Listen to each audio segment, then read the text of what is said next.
देखिए, आज हम इस वीडियो में पढ़ने वाले हैं बुद्धि का बहुकारक या बहुतत्व का सिद्धांत। देखिए, हमने जो पिछली लास्ट वीडियो है उसमें पढ़ा है कि बुद्धि का एक कारक सिद्धांत जो कि दिया था आपका। देखिए, मैंने इसकी ट्रिक बताई थी कि एक कार में हम बिना नहीं जा सकते, अकेले नहीं जा सकते। ये हमारा जा सकते हैं, मन नहीं करता है तो हम किसके साथ जाते हैं? फ्रेंड के साथ। तो अल्फ्रेड बिने, तो फ्रेंड के बिना नहीं जा सकते हम कार में। तो ये कब आया था? 1911 में आया था। एक एक मैंने बताया था, एक कारक से एक से मिलता है, एक और एक मिलकर क्या बनता है? 11 बन जाता है। इसी प्रकार द्विकारक सिद्धांत, जब दो कार हो जाएंगे तो आदमी क्या करने लगेगा? उड़ने लगेगा। तो कौन उड़ता है? स्पाइडरमैन। और स्पाइडरमैन से आपको याद आ जाएगा स्पीयर मैन, याद आ जाएगा। देखिए, आपके जो दो कार हैं उनमें से प्रत्येक कार के 4 पहिए होते हैं, तो 4 आपको याद आ जाएगा और 4 से आपको 1904 याद आ जाएगा। उसके बाद जब दो कारक थे, जी यानी कि सामान्य और एक आपका विशिष्ट यानी कि एस जो फैक्टर था, उनके साथ में एक सामूहिक तत्व और जोड़ दिया गया था। इस प्रकार जो द्विकारक सिद्धांत है वो त्रिकारक सिद्धांत बन गया था। तो 1904 में दो सिद्धांत आए। एक तो आपका स्पीयरमैन ने जो दिए थे द्विकारक सिद्धांत और त्रिकारक सिद्धांत। आज बात करते हैं बहुकारक सिद्धांत, जो बुद्धि का बहुतत्व या बहुखंडीय या बहुकारक सिद्धांत। देखिए, बात करते हैं आज बुद्धि का बहुकारक सिद्धांत। इसके अन्य नाम है बहुतत्व भी कह देगा, बहुखंडीय भी वो सिद्धांत कह सकता है। बहु माने बहुत सारे और कारक यानी के फैक्टर जो आपके तत्व बुद्धि के होते हैं। देखिए, पहला है इसका जो अन्य नाम और है, दूसरा विशिष्ट योग्यताओं का सिद्धांत और चौथा है आपका बालू का स्तूप सिद्धांत। देखिए, विशिष्ट योग्यताओं का सिद्धांत क्यों कहते हैं वो भी हम बात करने वाले हैं, और बालू का स्तूप का सिद्धांत क्यों कहा जाता है वो भी हम बात करने वाले हैं। बात करते हैं दिया किसने है? दिया है ये आपका थॉर्नडाइक ने। कब दिया है? 1912 में। अब देखिए, इसे याद करने की ट्रिक मैं आपको बताने वाला हूं। अब आप एक बात बताइए, बहुत सारे यानी कि जब बहुत सारी कार आ जाएंगी तो आप उछलने नहीं लगेंगे। ठीक है, सही बात है, 2 कार आ जाएंगी, 3 कार आ जाएंगी, लेकिन जब बहुत सारी कार आ जाएंगी और वे किसी मार्केट में जाएंगी तो आप क्या करते हैं? आप हॉर्न बजाते हैं। या बहुत सारे लोग आपके सामने आ जाते हैं, तब आप क्या करते हैं? अपनी कार का क्या बजाते हैं? हॉर्न बजाते हैं। तो हॉर्न से आपका थॉर्न आ जाएगा, थॉर्न से आपका थॉर्नडाइक आपको याद आ जाएगा। अब देखिए, थॉर्न से आपको याद आ गया होगा, थॉर्न यानी कि हॉर्न हम कब बजाएंगे? जब बहुत सी कार हमारे सामने आ जाएंगी, हम तब अपनी कार का हॉर्न बजाएंगे। अब बात करते हैं 1912 में। देखिए, थॉर्नडाइक का हमने एक सिद्धांत पढ़ा था, उद्दीपक अनुक्रिया का सिद्धांत। उसमें क्या था? इन्होंने परीक्षण करा था बिल्ली पर, जिसके सामने एक उद्दीपक रूपी एक मछली रखी थी। तो देखिए, इन्होंने बिल्ली पर प्रयोग करा था, तो थॉर्नडाइक ने सिद्धांत दिया बहुकारक का सिद्धांत। देखिए, बे फॉर बिल्ली और बे फॉर 12 होता है, तो आप याद रख सकते हैं थॉर्नडाइक की बिल्ली थी और बिल्ली कब आई थी? 12 में आई थी, है ना, बिल्ली फॉर 12।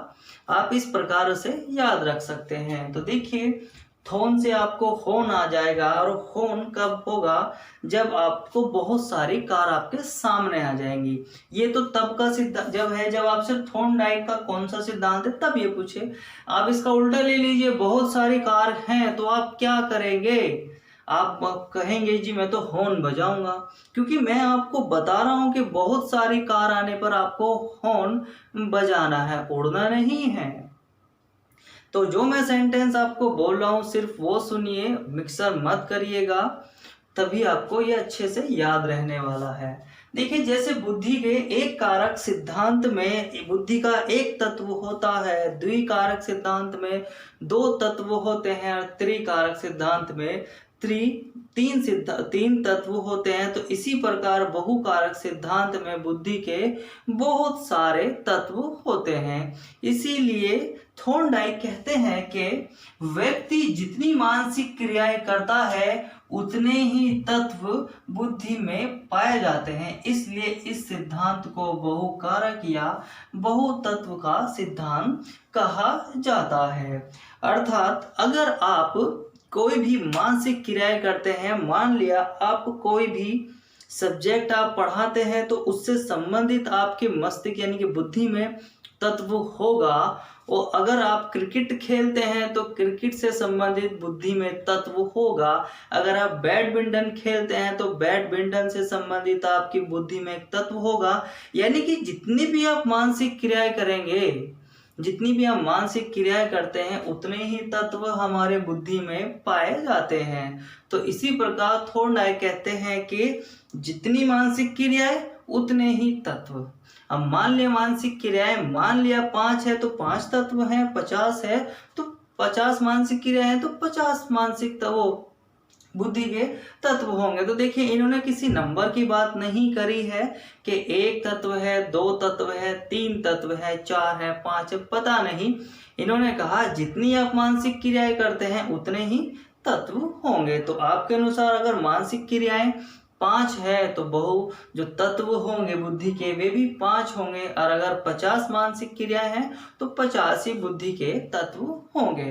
तो थॉर्नडाइक ने जितनी मानसिक क्रियाएं उतने ही तत्व के बारे में बात करी है। ठीक है, तो आप इसका स्क्रीनशॉट लीजिए।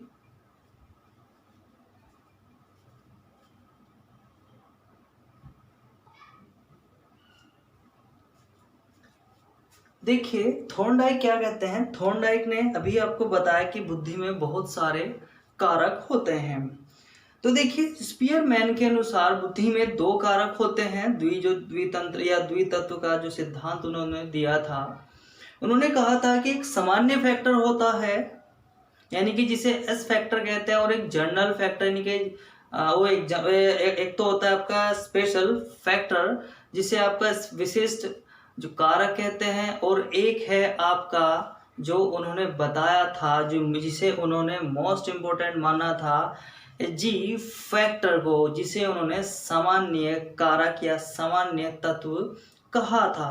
तो देखिए थॉर्नडाइक अपने जो सिद्धांत में कहते हैं कि थॉर्नडाइक के अनुसार बुद्धि में सामान्य कारक यानी कि जी फैक्टर जैसी कोई सत्ता नहीं होती। इसलिए थॉर्नडाइक स्पीयर के जी फैक्टर की आलोचना करते हैं और एस फैक्टर का समर्थन करते हैं। इस कारण इस सिद्धांत को विशिष्ट योग्यताओं या विशिष्ट कारक का सिद्धांत भी कहते हैं। तो देखिए मैंने आपको जो अभी बताया था थॉर्नडाइक ने जो सिद्धांत दिया, इसका एक नाम भी था जो अन्य नाम में मैं लिखवा चुका हूं कि विशिष्ट योग्यताओं का सिद्धांत। इसका एक अन्य नाम था। वो क्यों था? वो इसलिए था क्योंकि जो आपके थॉर्नडाइक हैं वे जी फैक्टर का समर्थन ही नहीं करते हैं। वे कहते हैं कि मस्त यानी कि बुद्धि में जी फैक्टर जैसी कोई सत्ता ही नहीं है, यानी कि ऐसा कोई फैक्टर ही नहीं है जो जन्मजात होता है। इसीलिए वे सिर्फ एस फैक्टर का समर्थन करते हैं, और एस मतलब विशिष्ट स्पेशल, और फैक्टर यानी कि चाहे योग्यताएं कह दे या कारक भी आप कह सकते हैं। तो देखिए इसी प्रकार इस सिद्धांत को विशिष्ट योग्यताओं या विशिष्ट कारकों का सिद्धांत भी कहा जाता है। स्पीयरमैन ने सिर्फ 2 बताए थे, इन्होंने कहा बहुत सारे होते हैं, लेकिन जो स्पीयरमैन ने एस जी फैक्टर बताया था इन्होंने कहा कि जी फैक्टर जैसी कोई बात ही नहीं है, जैसा कोई तत्व ही नहीं है। इसीलिए एस फैक्टर से संबंधित, क्योंकि एस फैक्टर को ही समर्थन करते थे थॉर्नडाइक, इसलिए उससे संबंधित इसका नाम रख दिया गया इस सिद्धांत का विशिष्ट योग्यताओं या विशिष्ट कारकों का सिद्धांत।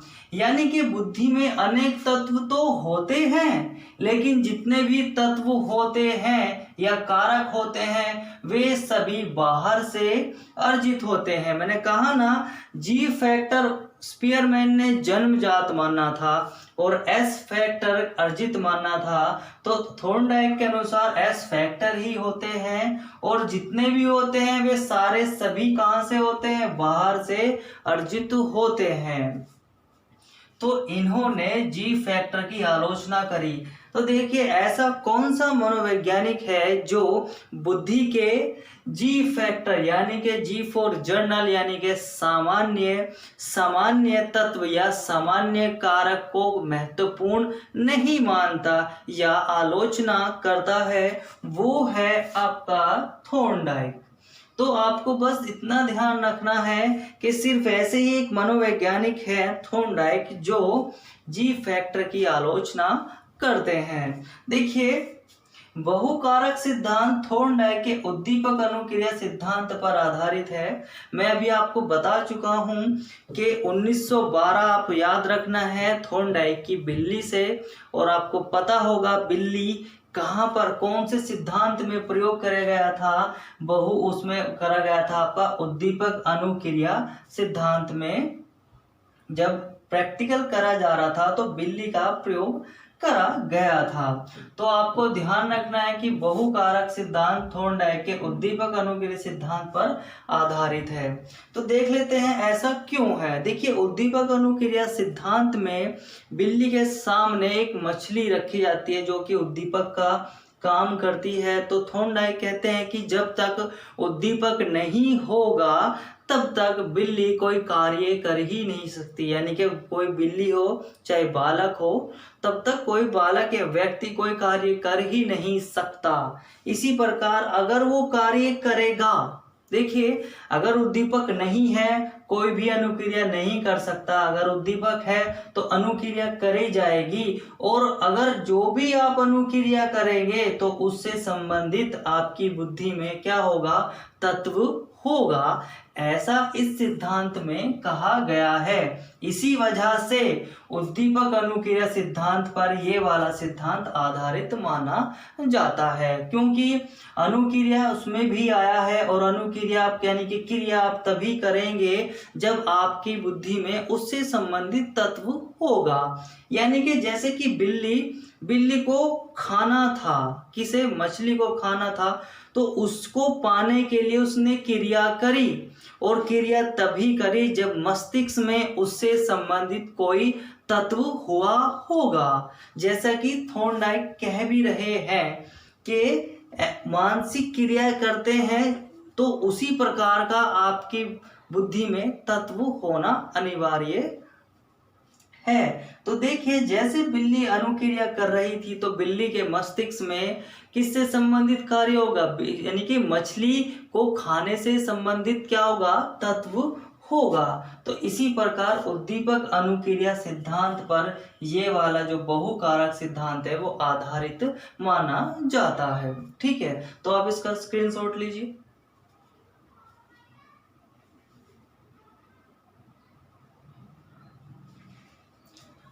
देखिए, जिस प्रकार अभी हमने बताया कि जो थॉर्नडाइक है उन्होंने जी फैक्टर को क्या माना था, महत्वपूर्ण नहीं माना था, एस फैक्टर का समर्थन करा था, तो इसीलिए उन्होंने विशिष्ट योग्यताओं का सिद्धांत भी उसे कह दिया था। तो इसी प्रकार देखिए, थॉर्नडाइक ने बहुकारक सिद्धांत की तुलना किससे करी है, बालू के टीले से, यानी कि स्तूप को जो टीला है उसे स्तूप भी कह देते हैं। तो इसलिए इस सिद्धांत को बालू का स्तूप सिद्धांत भी कहा जाता है।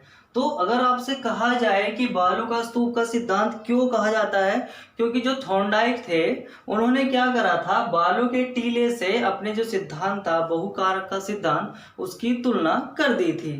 तो देखिए, जिस प्रकार ये बालू का मान लिया कोई टीला है, इसमें क्या होंगे, बालू के कण होंगे इस प्रकार, इस प्रकार कण होंगे उसमें।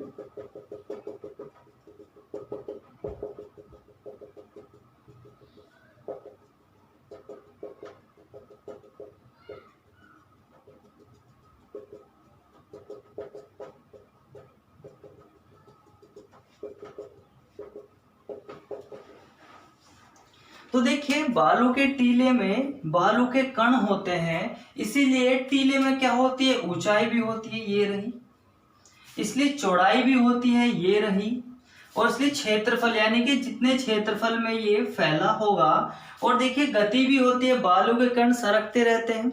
तो इसी प्रकार बालक में जो बुद्धि के तत्व होते हैं वे ये निर्धारित करते हैं कि किस सीमा तक कोई बालक सॉल्यूशन करना सीख सकता है, या कितने प्रकार से सॉल्यूशन करना सीख सकता है, या कितने वो कार्य कर सकता है, या कितने सॉल्यूशन वो कर सकता है, या किस गति से वो सीख सकता है, या किस गति से वो सॉल्यूशन कर सकता है।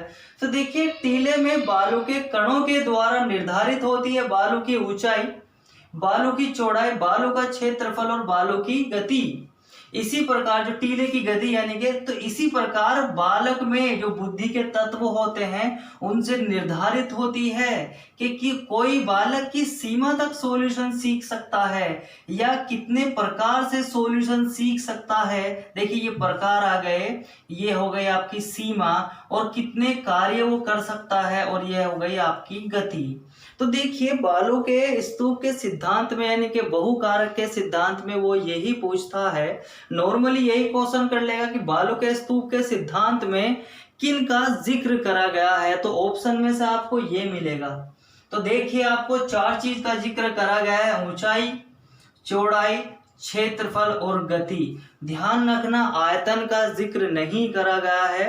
वो सबसे पहला ऑप्शन यही देगा कि बालू के स्तूप के सिद्धांत में किसका जिक्र नहीं करा गया है, तो आपको ध्यान रखना है आयतन का नहीं करा गया है, या आपको ये दे सकता है कि किसका जिक्र करा गया है और ऑप्शन में आपको आयतन दे देगा, तो आयतन पे मत लगा देना क्योंकि आयतन का तो जिक्र नहीं करा गया है। इनमें से कोई एक आपको ऑप्शन मिल जाएगा। तो सिर्फ 4 का जिक्र करा गया है, ऊंचाई, चौड़ाई, क्षेत्रफल और गति। तो देखिए बात करते हैं संबंध की। वो पूछ लेगा कि बालू के स्तूप के सिद्धांत में जो ऊंचाई है वो किससे संबंधित है, तो आपको इस तरीका का ऑप्शन मिलेगा कि इसमें सीमा जरूर आएगा। तो ध्यान रखना ऊंचाई, देखिए ये ऊंचाई है, ये क्या है इसकी, ये है आप इसकी सीमा, इतनी सीमा तक तो है, ये ऊंचाई क्या है, इस सीमा तक है, तो आप ऊंचाई का संबंधित सीमा से लगाएंगे। चौड़ाई का मतलब क्या है, ये रही चौड़ाई, यानी कि कितने प्रकार से सीख सकता है, वो एक इतने से सीख सकता है, वो इतने प्रकार से सीख सकता है, वो इतने प्रकार से सीख सकता है। तो आप इस प्रकार से लीजिएगा तो आपको पता चल जाएगा चौड़ाई किससे संबंधित है, प्रकार से संबंधित है। क्षेत्रफल का मतलब है वो कितने में फैला हुआ है, तो वो यानी कि कितने सारे कार्य कर सकता है, वो कितने सारे कार्य कर सकता है। तो जो क्षेत्रफल होगा वो कार्य से संबंधित होगा, और गति तो आपको पता चल जाएगा कि गति से संबंधित ही होगी। तो देखिए इस प्रकार आज हमने पढ़ा बहुकारक का सिद्धांत, विशिष्ट योग्यता का सिद्धांत और बालू के स्तूप का सिद्धांत या बहुतत्वीय या बहुखंडीय सिद्धांत, जो कि थॉर्नडाइक ने दिया था 1912 में। किससे संबंधित है, किस पर आधारित है, ये है आपका जो थॉर्नडाइक का सिद्धांत था उद्दीपक अनुक्रिया सिद्धांत पर आधारित है। तो ठीक है, नेक्स्ट वीडियो में हम पढ़ते हैं इसका जो अगला सिद्धांत होगा बुद्धि का, वो हम पढ़ने वाले हैं।